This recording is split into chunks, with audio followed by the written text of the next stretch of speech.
Depuis des milliers d'années, les Juifs ont préservé le jour du samedi comme le jour le plus sacré de la semaine, un jour durant lequel la vie quotidienne s'arrête et change complètement d'apparence à travers des rituels précis et des traditions strictes.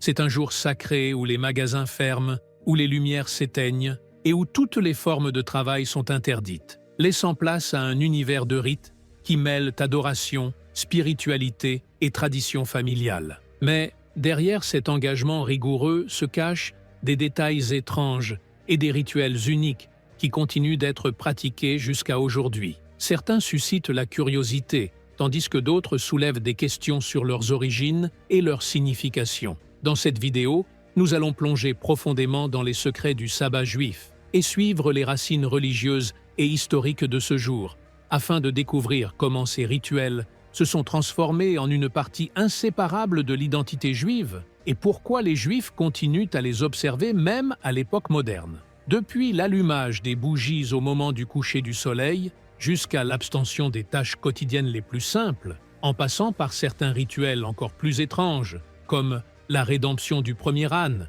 ou le fait de jeter symboliquement les péchés dans les rivières, nous vous révélerons les histoires de ce jour sacré dans tous leurs détails mystérieux et fascinants. Alors, restez avec nous jusqu'à la fin et n'oubliez pas de nous soutenir en aimant la vidéo et en vous abonnant à la chaîne afin de recevoir toutes les nouveautés.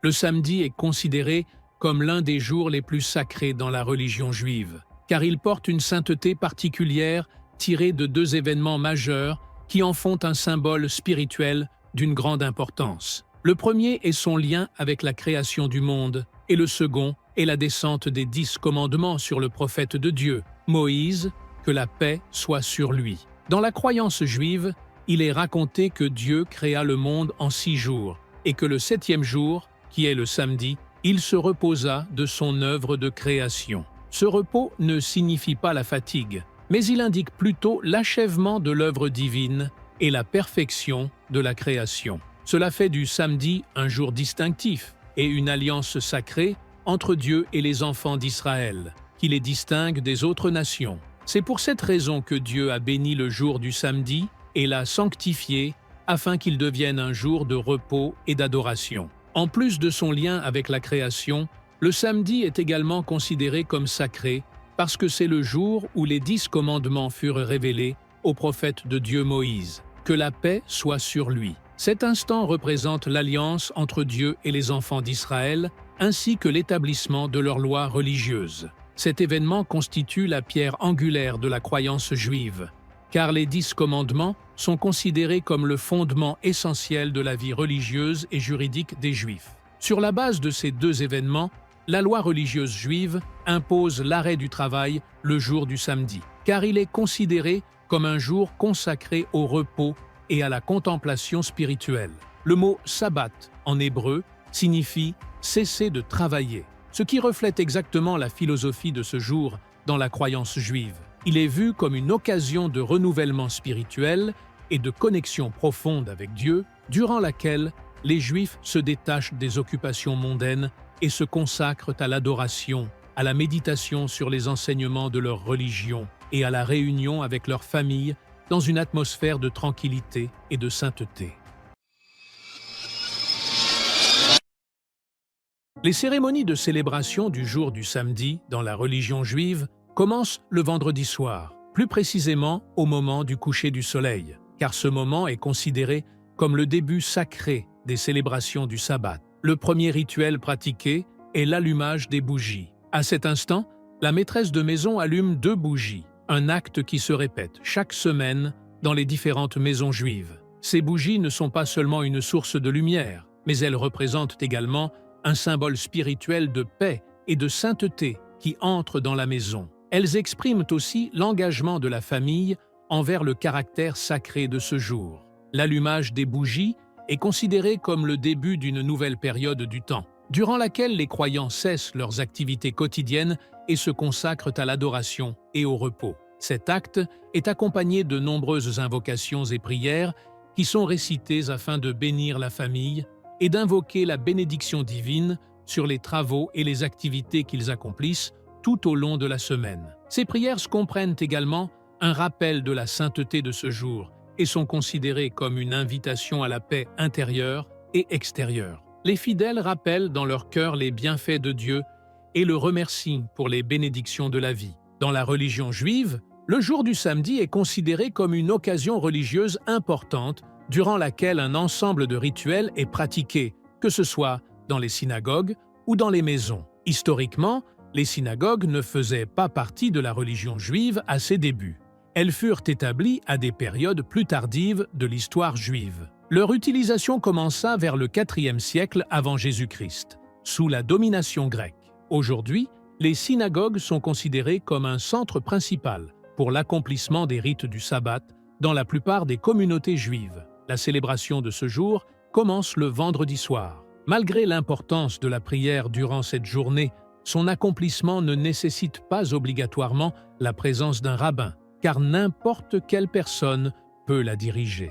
Dans les synagogues, les Juifs accomplissent les prières, lisent la Torah et consacrent ce temps à la méditation sur la création du monde et sur la sagesse de Dieu. Quant aux maisons, les rituels du samedi reflètent la sainteté de ce jour, ainsi que son importance familiale et religieuse.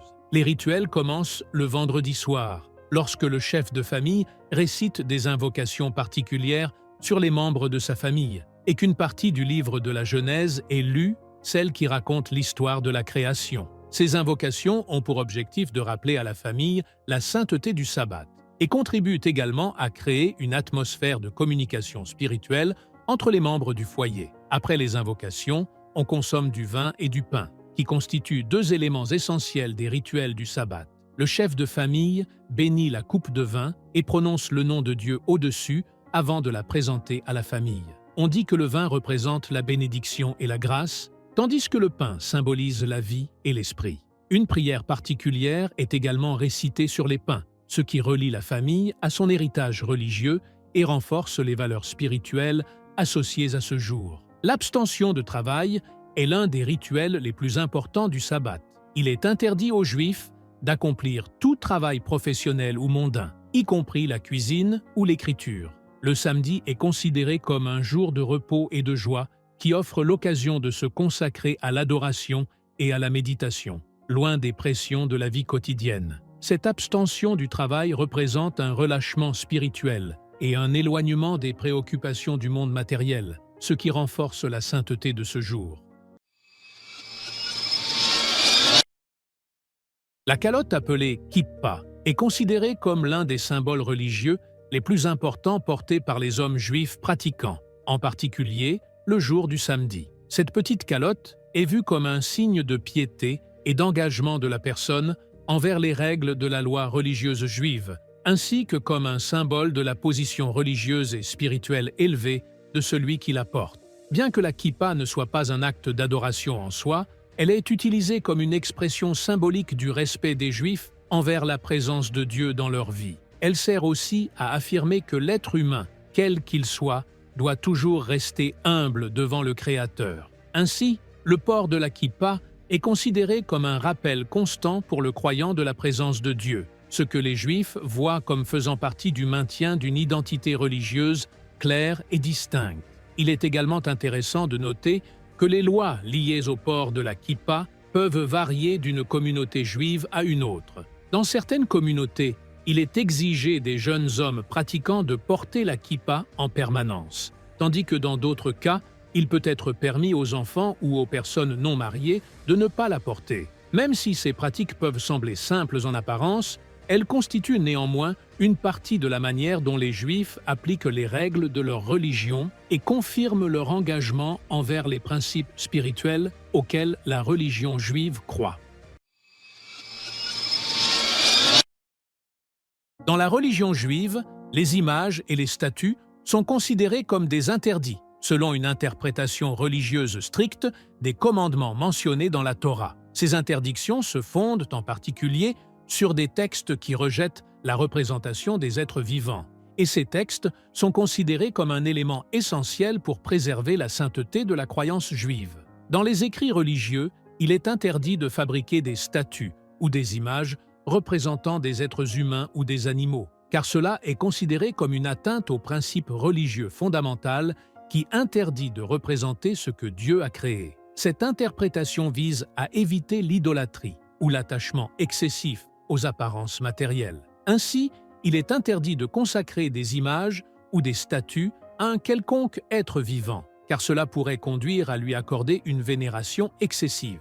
En conséquence de cette interdiction, les Juifs pratiquent une forme particulière de décoration dans les synagogues et dans les maisons. Au lieu d'utiliser des images ou des statues, les synagogues juives sont décorées à l'aide d'objets rituels, fabriqués à partir de différents matériaux, tels que la céramique, le cuivre, l'argent, l'or et la pierre. Ces objets se distinguent par des motifs géométriques ou décoratifs et évitent toute représentation vivante d'êtres animés. Cette forme de décoration est également considérée comme une manière de rester fidèle aux enseignements religieux, car ces objets ne portent aucune indication de représentation d'êtres vivants. Dans la religion juive, le fait de souffler dans le chauffard est considéré comme l'un des principaux rituels spirituels porteurs d'une symbolique profonde. Le chauffard est une trompe fabriquée à partir d'une corne de bélier, et elle est utilisée lors des grandes célébrations religieuses telles que le Nouvel An hébraïque, Rosh Hashanah, et le jour du Grand Pardon, Yom Kippour. On croit que le son du chauffard exprime la repentance et le regret, et qu'il appelle les croyants à revenir vers Dieu et à demander le pardon. Le fait de souffler dans le chauffard est également associé à l'histoire de la rédemption du prophète Ismaël, que la paix soit sur lui. Selon cette tradition, on raconte que Dieu ordonna au prophète Abraham de sacrifier son fils Ismaël comme épreuve de sa foi. Lorsqu'Abraham s'apprêtait à sacrifier son fils, Dieu racheta Ismaël par un grand bélier. Dans les traditions juives, cette histoire est considérée comme un symbole de foi totale et de sacrifice. Et le son du chauffard évoque ce moment symbolique de rédemption. En plus de son lien avec la rédemption d'Ismaël, le chauffard est utilisé lors d'autres occasions religieuses comme expression de la repentance spirituelle et de la purification. On croit que le son du chauffard transmet des messages spirituels profonds, car le fait d'y souffler incite les croyants à réfléchir à leurs péchés, ce qui les aide à se repentir et à s'humilier devant Dieu. Le chauffard est ainsi considéré comme un instrument qui prépare les cœurs au pardon et invite chacun à réfléchir et à méditer sur la miséricorde de Dieu et sur sa volonté. Bien que le niqab soit généralement considéré comme une tradition connue dans certaines cultures islamiques, il existe également certaines communautés juives, très conservatrices, qui continuent de pratiquer cette tradition dans leur société. Dans certains quartiers juifs, en particulier dans les communautés orthodoxes, des femmes juives pratiquantes portent le niqab comme moyen de préserver la pudeur et de respecter les exigences religieuses. Parmi les rituels religieux importants que les Juifs célèbrent, on trouve la célébration de la révélation de la Torah. On croit que cet événement s'est produit lorsque Dieu se manifesta au prophète Moïse, que la paix soit sur lui, sur le mont Sinaï, où lui furent donnés les 10 commandements, qui constituaient les principes fondamentaux de la loi religieuse juive. Cet événement est considéré comme l'un des moments les plus importants de l'histoire juive, et c'est pour cette raison qu'une célébration religieuse annuelle lui est consacrée. À cette occasion, une fête est organisée et comprend un ensemble de rituels particuliers qui reflètent l'importance de la Torah dans la vie des Juifs. L'objectif de ces rituels est de rappeler à la communauté juive la nécessité de respecter les enseignements de la Torah et de les appliquer dans leur vie quotidienne.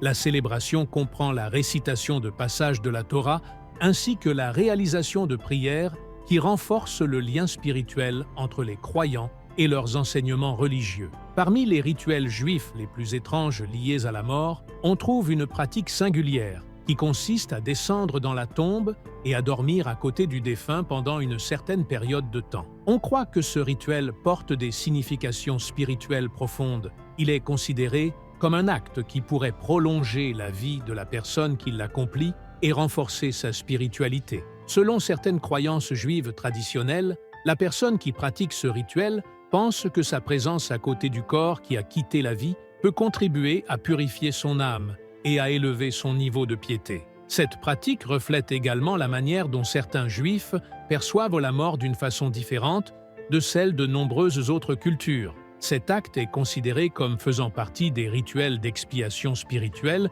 et de méditation sur les concepts de la vie et de la mort. Il est également vu comme un moyen d'établir une forme de communication symbolique avec la personne décédée et de lui offrir un soutien spirituel dans son voyage après la mort. Cependant, cette pratique peut susciter l'étonnement et la surprise chez de nombreuses personnes en dehors des communautés juives, car elles considèrent que dormir à côté des morts peut provoquer des sentiments de peur et de crainte. Mais pour certaines communautés juives, très conservatrices, cet acte est considéré comme une étape importante pour établir une connexion spirituelle profonde avec les morts.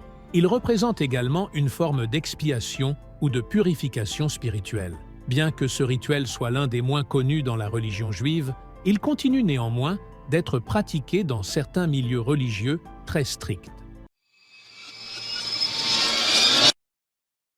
Le rituel appelé tashlik est considéré comme l'un des rituels les plus étranges dans certaines communautés juives. Il est vu comme un moyen symbolique de se débarrasser des péchés et d'atteindre une purification spirituelle. Ce rituel est pratiqué à des moments précis de l'année, et il est le plus souvent accompli au début de l'année hébraïque, dans un esprit de repentir et de regret pour les péchés commis auparavant. Le rituel consiste à se rendre près de surfaces d'eau telles que les rivières ou les mers, où les Juifs jettent un morceau de pain dans l'eau. Cet acte est accompagné de la récitation de versets de la Torah. On croit que cette pratique porte une signification religieuse profonde, car le pain est considéré comme représentant le péché ou la faute dont on cherche à se débarrasser. L'eau, dans ce contexte, est perçue comme un moyen de purification à travers lequel les péchés se dissipent dans les profondeurs de l'eau, ce qui renforce chez la personne un sentiment de pureté intérieure après l'accomplissement de ce rituel. La symbolique du rituel du tashlik reflète l'idée de purification spirituelle par l'abandon du fardeau psychologique causé par les fautes. Dans de nombreuses traditions juives, l'eau est considérée comme un symbole de renouveau et de pureté. Dans ce contexte, les Juifs cherchent, à travers ce rituel, à réorganiser leur relation avec Dieu par un acte symbolique qui leur permet de se libérer des péchés qui se sont accumulés sur eux. Bien que ce rituel puisse sembler inhabituel pour certains, il reste une pratique religieuse observée par certaines communautés juives, où il est considéré comme faisant partie des traditions de repentance et de purification spirituelle. Conclusion. En conclusion, certaines communautés juives continuent encore aujourd'hui de préserver ces rituels comme une partie de leur pratique religieuse. Malgré la diversité des opinions à leur sujet, ils demeurent liés aux croyances et aux traditions qui ont été transmises de génération en génération. Et ainsi, nous arrivons à la fin de la vidéo d'aujourd'hui. Ne manquez pas l'occasion de suivre tout ce qui est nouveau en vous abonnant à la chaîne et en activant la cloche de notification afin de recevoir toutes les nouveautés.